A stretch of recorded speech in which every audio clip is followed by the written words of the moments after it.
ISKCON प्रचार समिति मुरादाबाद के तत्वाधान में 24वीं श्रीमद् भागवत कथा का शुभारंभ सिविल लाइन पीली कोठी स्थित रानी प्रीतम स्कूल के पास किया जा रहा है। 7 दिवसीय श्रीमद् भागवत कथा का आयोजन इस्कॉन प्रचार समिति के बैनर तले पीली कोठी चौराहा स्थित कथा स्थल पर 24वीं श्रीमद् भागवत कथा का प्रारंभ पुरोहित सतीश सुनियाल ने विधिवत पूजा कर कराया। आज श्रीमद् भागवत कथा के प्रथम दिवस कथा स्थल पहुँचे कथा व्यास श्रद्धा श्री साक्षी गोपाल दास जी महाराज इस्कॉन अध्यक्ष धर्म क्षेत्र कुरुक्षेत्र का इस्कॉन प्रचार समिति मुरादाबाद के पदाधिकारी एवं वरिष्ठ कार्यकर्ताओं द्वारा फूल माला पहनकर एवं फूलों की वर्षा कर भव्य स्वागत किया गया। तत्पश्चात कथा व्यास जी द्वारा मंच पर विराजमान गुरुदेव आचार्य कृष्ण कृपा मूर्ति श्री लेके भक्ति वेदांत स्वामी प्रभुपाद जी महाराज कथा भगवान श्री राधा कृष्ण जी महाराज के समक्ष दंडवत प्रणाम कर उनका आशीर्वाद प्राप्त किया गया। कथा स्थल पर सुंदर सजे स्टेज पर कथा व्यास श्रीमान साक्षी गोपाल दास जी के पहुंचते ही पंडाल में उपस्थित भक्तों ने तालियां बजाकर स्वागत किया। समिति के पदाधिकारी ने उसे वर्षा करके पुष्पमालाएं पहनकर शंखनाद ध्वनि से कथा व्यास का आह्वान किया। कथा व्यास ने भक्तों का स्वागत सत्कार स्वीकार करते हुए किया। स्वागत की रस्म कतर व्यास जी ने भाव भरा निमंत्रण पढ़कर सभी आयोजकों का आभार व्यक्त करते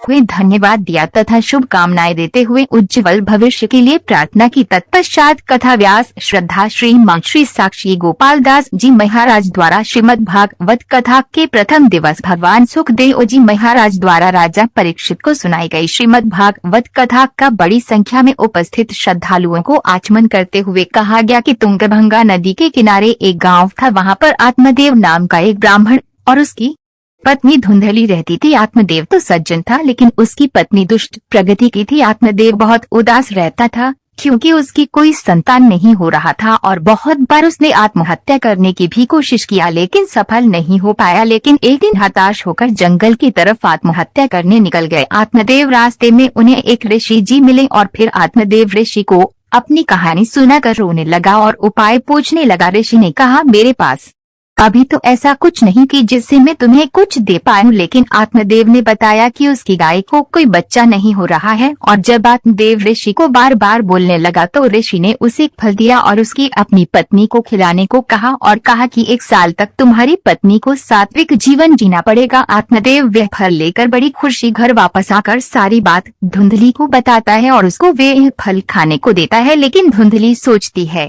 अगर बच्चा हुआ तो उसको बहुत कष्ट का सामना करना पड़ेगा। यही सोचकर वह उसे फल को नहीं खाई और जाकर सारी बात अपनी छोटी बहन को बताई तो उसकी बहन ने उसे एक रास्ता बताया और कहा, मैं भी गर्भवती हूँ और मुझे बालक होने वाला है, तू ही लेना उसको और उसे फल को गाय को खिला दे, इससे उसे ऋषि की शक्ति का भी पता चल जाएगा। धुंधली ने ऐसा ही किया और अपने पति आत्मदेव के सामने गर्भावस्था का नाटक करने लगी और कुछ दिन बाद जाकर अपने बहन से बच्चा लेकर आ गई। आत्मदेव बहुत खुश हुआ, खुशियां मनाई और उसी बच्चे का नाम ब्रह्मदेव रखना चाहा। लेकिन धुंधली ने फिर झगड़कर उसका नाम धूमकारी रखा और धुंधली ने जो फल गाय को खिलाए थे उसके भी घर से मनुष्य का बालक हुआ जिसके कान लंबे लंबे थे, इसलिए उसका नाम आत्मदेव ने गोकर्ण रखा। दोनों बड़े हो गए जिसमें धुंधकारी दोस्त बस चांडाल पर्वती का था तो गोकर्ण सरल स्वभाव का था। धुंधकारी सारे गलत काम करता। एक दिन तो उसने अपने पिता आत्मदेव की ही पिटाई कर दी और घर से निकाल दिया। आत्मदेव बहुत दुखी हुआ। अपने पिता को देख गोकर्ण उनके पास आया और उनको वैराग्य जीवन जीने के लिए कहा और कहा कि संसार में हम बस भागवत श्रेष्ठ रखकर ही सुखी हो सकते हैं। गोकर्ण की बात मानकर आत्मदेव गंगा के किनारे जाकर भागवत के 10वें स्कंद का पाठ करने लगे थे और इस जीवन में उन्हें भगवान श्री कृष्ण की प्राप्ति हो गई थी। समय बिता गया और एक दिन धुंधली भी धुंधकारी के अत्याचारों को देख दुखी होकर एक कुएं में कूदकर आत्महत्या कर ली। अब धुंधकारी एकदम ही अत्याचारी और दुष्कर्म वाला इंसान बन गया था। वे व्यक्तियों की मांगों के लिए चोरी करता और एक दिन तो उसने राजा के यहाँ ही ढांका डाल दिया। तभी वैश्याएं सोची अगर ये जिंदा रहा तो एक दिन हमको भी मरवा देगा। यह सोचकर वैश्याओं ने धुंधकारी को बांधकर उसको जलती हुई आग में उसका मुख डालकर तड़पाकर मार डाला। बुरे प्रवृत्ति के होने की वजह से प्रेत बन गया और वे अपने भाई गोकुल को डराने लगा। हालांकि गोकर्ण ने अपने भाई का श्राद्ध जाकर किया था लेकिन धुंधकारी को भी मुक्ति नहीं मिली। वह गोकर्ण को डराने की कोशिश करता लेकिन गोकर्ण गायत्री मंत्र का जाप करता तो जानकारी उसके पास नहीं जा सकता था। गोकर्ण ने जब कहा कि मैंने तो तुम्हारा पिंडदान कर दिया है फिर भी तुम प्रेत आत्मा बनकर घूम रहे हो तो धुंधकारी बोला कि है मैं इतना पाप किया है कि पिंडदान से मेरी मुक्ति नहीं होगी। उसके बाद गोकर्ण ने सभी विद्वानों से राय लिया और सूर्य देवता को नमन कर इसका उपाय पूछा तो सूर्य देव ने कहा कि इसको मौत की प्राप्ति भागवत कथा सुनने से होगी। गोकर्ण ने भागवत कथा का आयोजन किया और धूमकारी एक बांस पर जाकर छुप कर बैठ गया। वहाँ पर 7 गांठ था, वहीं जाकर बैठा था। बहुत से लोग 7 गांठ का बांस लगाते हैं। भागवत कथा में भी ऐसी मान्यता है कि अगर परिवार का कोई सदस्य भूत हो गया है तो उसे 7 गांठ अवश्य लगानी चाहिए। पहले दिन के कथा में पहला गांठ का भेदन हुआ, ऐसे ही दूसरे दिन दूसरे में, ऐसे करने 7 गांठाएं का भेदन हो गया। धुंधकारी दिव्य रूप धारण कर प्रकट हो गए और उनको लेने भगवान स्वयं आए। भागवत कथा बहुत लोगों ने सुनी होगी, मगर धुंधकारी को स्वयं भगवान लेने क्यों आए ये बहुत कम लोग जानते होंगे। इसकी वजह ये है कि धुंधकारी ने पूरी भागवत कथा श्रद्धा तथा प्रेम भाव से सुनी थी। इस अवसर पर कथा व्यास जी द्वारा गाए गए श्री हरि भजनों को सुनकर उपस्थित श्रद्धालु झूमने एवं नृत्य करने के लिए विवश हो गए। कथा के पश्चात भगवान की आरती की गई तथा आरती के पश्चात सभी को भगवान को लगाए गए हो प्रसाद को भंडारे के प्रसाद के रूप में वितरण किया गया। सभी भक्तों ने प्रसाद चखा और धर्म लाभ अर्जित किया है। कार्यक्रम का संचालन सचिव दिनेश चंद्र द्वारा किया गया। आज के कार्यक्रम में आनंद उत्सव में नागपाल ब्रदर्स दिल्ली वालों का पूर्ण सहयोग रहा। इस अवसर पर आयोजित भंडारे में मनोज खोसला, अजय सहगल, अनिल गुप्ता के आरजय ढींगरा आदि का पूर्ण सहयोग रहा। कार्यक्रम में मुख्य रूप से अशोक सरकार गुप्ता, अभय गुप्ता, पंकज गुप्ता, मूलचंद तोमर, रमेश यादव, रविवार कपूर, अतुल जौहरी, धर्मेंद्र अग्रवाल, विश्वनाथ हरिशंकर रस्तोगी, अजय गुप्ता, शिवोम रस्तोगी आदि का पूर्ण सहयोग।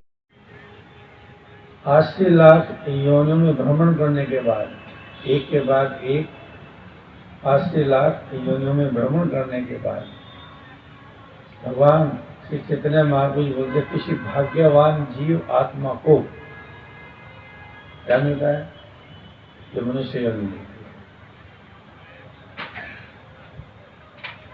हर एक जीव आत्मा को क्या नहीं मिलते, मनुष्य योनि की प्राप्ति नहीं होती। जो जिसको मनुष्य योनि मिलती है वह बड़ा ही क्या है, भाग्यशाली है। और आगे क्या करें, मनुष्य योनि में भी आकर के, मनुष्य योनि प्राप्त करके भी बड़े भाग्यशाली व्यक्ति को, बहुत भाग्यशाली जीव को गुरु की प्राप्ति होती है। अरे वो सदगुरु की प्राप्ति होती है। और जब किसी को मनुष्य योनि में क्या मिलते हैं, सदगुरु मिलते हैं। क्या कौन से गुरु मिलते हैं? गुरु तो बहुत है, हर एक चीज को सीखने के लिए गुरु की जरूरत है।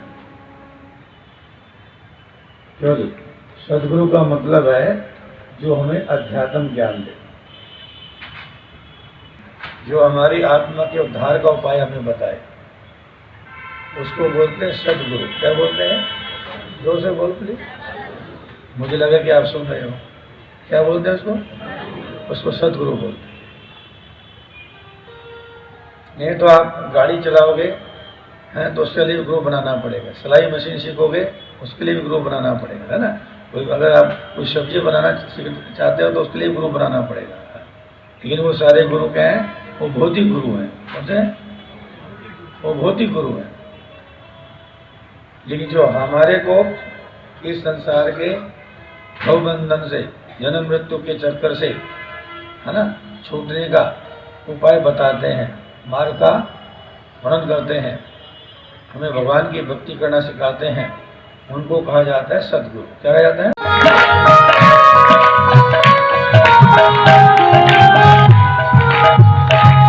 हरि भजले, हरि भजले, हरि भजने का मौका है। हरि भजले, हरि भजले, हरि भजने का हरि भजले, हरि भजले, हरि भजने का मौका है। हरि भजले, हरि भजले, हरि भजने का मौका है। ये मौका भी अनोखा है। ये मौका भी अनोखा है, ये मौका भी अनोखा है, ये मौका भी अनोखा है, ये मौका भी गाइए गाइए अनोखा है, अपने मुख से गाइए मौका भी अनोखा है, हरि भजने का मौका है, हरि भजने का मौका का मौका है, हरि भजने का मौका है। हरे हरे राम हरे राम राम राम हरे हरे, हरे कृष्ण कृष्ण हरे हरे, हरे राम राम राम हरे हरे, हरे कृष्ण कृष्ण हरे हरे, हरे राम राम राम हरे हरे, हरे कृष्ण कृष्ण कृष्ण हरे हरे, हरे राम राम राम हरे हरे, हरे कृष्ण कृष्ण हरे हरे, हरे राम राम राम हरे हरे।